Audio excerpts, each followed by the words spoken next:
Okay, so I have one little trick that I'm super excited to share with you today, and it's something that I've learned from some very experienced filmmakers in the past. But before I get into this, I want you to dispel any other thinking just for a second and hear me out. And what I'm about to say may sound extremely wild, but it's a very valid point about movie making.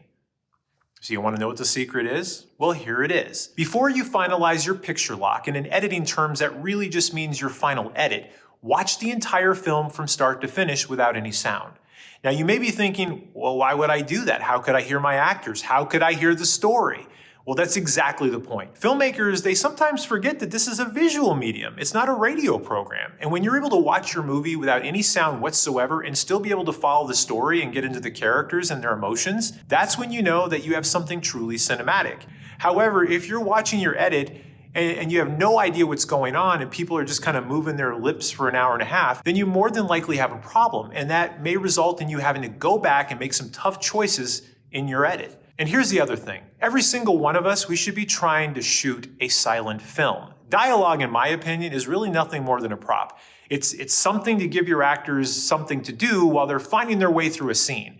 Now, it's not to say that dialogue can't be emotional or it can't connect the audiences with the story, but it's generally horribly overused, and it can bury good performances in expository. Now, expository is certainly cheap because it's certainly cheaper to talk about an explosion rather than to show the explosion, and I get that.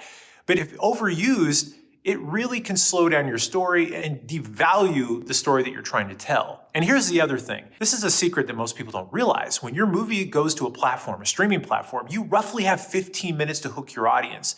If you don't hook your audience within the first 15 minutes and keep them engaged, if they click off the movie or look for a different film, that's going to penalize you in the algorithm world. Your goal is to keep your audience engaged as long as you can, and the best way to do that is to drive them with visuals and keep them guessing. At the end of the day, you should be showing stories, not talking stories. So if you look at your script and you have this crazy amount of dialogue, ask yourself, does this help propel the story forward? Or is this something that the actors could literally just fart out and it wouldn't make a difference?